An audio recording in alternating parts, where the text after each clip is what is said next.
So just observing, there seems a bit of a, maybe a near-term dichotomy of expressed by Pua and Kimo about the sacredness of the mountain, and those expressed very well about how the telescopes are like temples as well.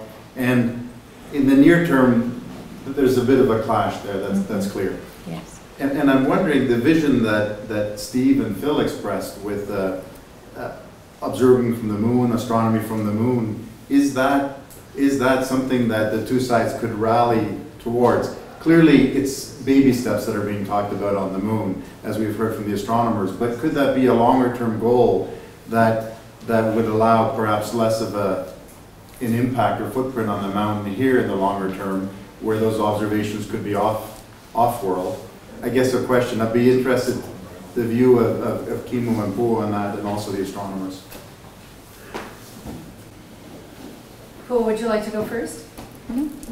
Are you going to defer to Kimo? Well, he's. I think science and astronomy during the old days was science and astronomy of those days.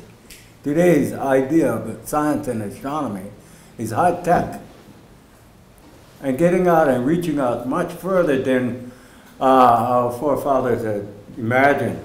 Today, you know, I was growing up, there was no cell phones, there was no television, hardly any cars on the road, no tall buildings, okay? But you look today, it looks like New York in some areas. It looks like San Francisco, a massive building. Population growth on this island had all tripled, quite a bit. Development on all islands, Hawaii has grown so much because it's become the center of the world, the crossroad of the Pacific. All trade and commerce was coming here. The king himself was getting a hard time paying his bills. The whole thing about it is that change of hand, you know, money was the evil part about the whole deal. Yeah? Even during the old days, you know, when they first started developing on across the mainland, for example. I visited Kitt Peak in Arizona, Mount Graham in Arizona, in those areas. And I talked to the native Indians, the medicine men, okay? They wasn't happy, but they were promised they're going to bring the stars down because they had a small telescope. And then all of a sudden they started putting big buildings. They said, wow, where's the stars? Then, oh, just got to look in there, but you can't look in there. It's all computerized, okay? The first one was by eyesight. Everybody knew that. Now today it's coming down even closer. The moon would even make it more close for man's curiosity of what's going on in deep space and what the expansion of the space is all about. And this is the whole thing. In search of more, a better place to go to next after you die? Heaven? We're going to discover heaven on the other side of the planet? We don't know. I don't know myself because I didn't die yet. I got wounded, I got busted out. I woke up, I got shot in Vietnam. I woke up, I was in Japan. There was like one small space of death. And I came all the way home, recovered, went crazy for a little bit, got over my PTSD, went back to school and find out that, is there a God? Or is he just somebody, I don't know who he is. So I had to go back and find myself. I asked my parents, went back, talked to the minister, talked to the preachers and everybody else. They said, well, you need to learn how to pray. And I did. And I ended up on the top of Mount Hill. Prayers do help. Because even science want to get that branch from the Creator. When they run a difficult time, they don't know how to figure out the math. It doesn't apply. Anyway, that's my concept about what I think about, you know. Bigger doesn't mean better. And that big telescope they're talking about is not going to make anything better. Thank you very much. Sorry.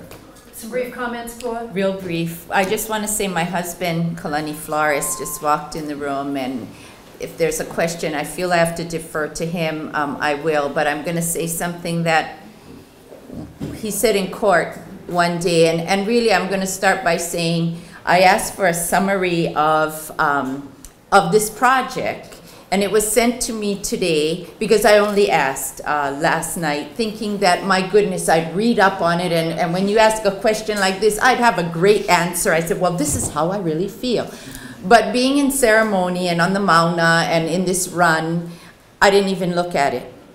So I'll say first off, I don't know enough to actually have an opinion because I don't speak about something that I haven't really studied about. But this is what my husband said one day in the contested case hearing. They're talking about building it elsewhere. Well, how would you feel if the TMT was moved to somewhere else? Like someone shouted out from in the courtroom and said, build it on your own place, and they were referring to Mount Fuji in Japan. Go build the 18 stories over there. And I remember my husband, who was testifying at that time, turned around to that individual and he said, no, no, we're not saying that. We would never say that. Because if we said that, that would just give another people, they'd inherit what we're going through, and that karma is too much for us. We would never put that on another people. And I think why I'm saying that is to say, not here, we'll just go put it up there. And I understand you have so many reasons and passion and excitement, just like I do for my Mauna, so I love sitting next to him. It's just so contagious. But I'm careful about things like that. I'm careful about going somewhere else and saying, let's just do it there. No matter where it is. No matter where it is. Okay, and I think that's a very valid, fair comment and explains. Doug, you want to add anything before we go back to Pierre and then Steve? I think Kimbo's summary was very touching, and do not underestimate the power of prayer in this whole process. I do it every day. I'm a devout Catholic, but the need to relate individually to what is sacred is unique to each person. And when I drill down, as I've said on many occasions, the reason I pray is the same reason I study through mathematics and modern science, and it's to get to a deeper meaning of who I am. And for me, the telescopes are kind of just an end to try and achieve that deeper understanding. And that's how I kind of rationalize it. I wish I could make them invisible. You know, do something that was less intrusive to others on the island. But for me, that's how it works. And I just see beyond the distinction of separation between the sides that unfortunately seem to have coalesced here. And I drill down, and they really do connect inside me. Thank you very much, and thank you for sharing such a personal sense. Pierre? I will be a little bit more pragmatic in the sense that in my real life, I do not just use telescope on the moon. I'm a ground-based telescope person, okay? I'm the director of the UH Hilo Observatory on Mauna Kea, and this is the one that this is going to be removed next year, okay? This is not my telescope. This is not the UH Hilo telescope. This is the observatory of our students, for our students, young people, 17, 18 years old, who are dreaming of becoming astronomers, many from this island or the state of Hawaii. So they are very strongly affected by that, okay?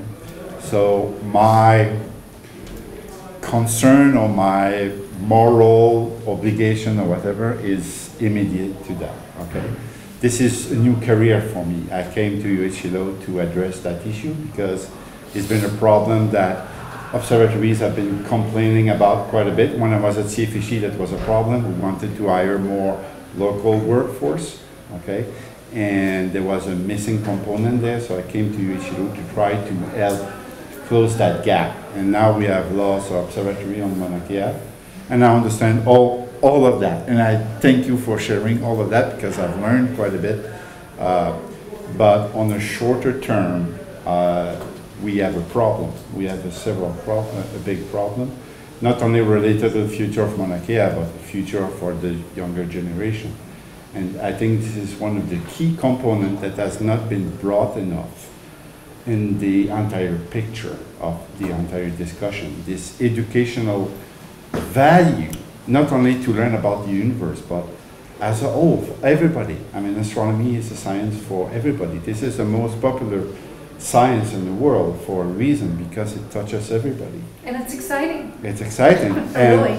But I think right now, the people who are going to suffer the most about this, whatever the happens, it's not necessarily the astronomer, it's the young generation. And to me, this is very hard to accept. And that includes people of all, Absolutely. everybody, really. Absolutely. Before Steve makes his closing comments, Kimo, one short. Yes, I worked on that mountain for 8 years for Research Corporation, University of Hawaii, Manoa. I was called upon to go up there and kind of clean up the mess that was up there. So I went up with a blank piece of paper and trying to figure out how we're going to do this and bring in awareness and the whole idea of not only, picking up the trash and stuff like this, but bringing awareness that this is our temple.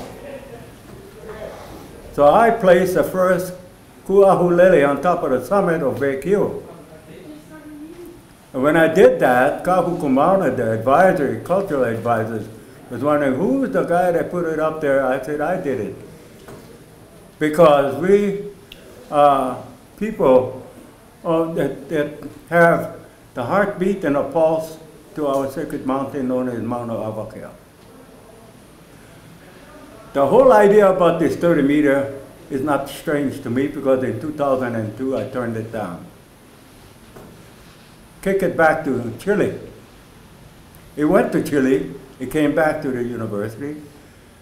In 2006, we kicked it back. I retired in 2008, 2010, it came back to Hawaii. So I'm not guilty for this. Nobody thought you were. The decision is not up to me anymore. Steve, I think you want to make some concluding remarks before we thank everybody for being here and thank our panelists. And thank everybody for their patience, and I'll keep it short. The reference has been made several times to somebody that 30 or 40 years ago I felt was a hero of mine, John Young. And I see life as a progression, as an evolution. All of us here, human civilization pushing on. John Young made a very profound, perhaps unsettling statement. Just 5 words: single planet species don't last. So I think we have an obligation to keep growing, to keep expanding, and the moon is the first place that will be realized. I can't think of a better endeavor than in observing, communicating, generating more life and energy through that process, that perhaps following our origins, if indeed the moon was blasted out of the center of the Pacific by that union of the Hawaiian father and mother, that perhaps we keep going up to the top of Mauna Kea, keep feeling these strong forces, which I always have. We're just trying to reach and follow where we came from, go to the moon. So I hope you give that some thought and appreciate everybody's time and making the much more manageable voyage to Waimea to attend our Galaxy Forum your help at that also, Cheryl. And I would really urge everybody to take the time to look at the websites for the Galaxy Forums and for ILOA, because they're very interesting and you can learn a lot about what is going on. Thank you to certainly every panelist, very informative. Thank you to everybody for being here and being part of this event.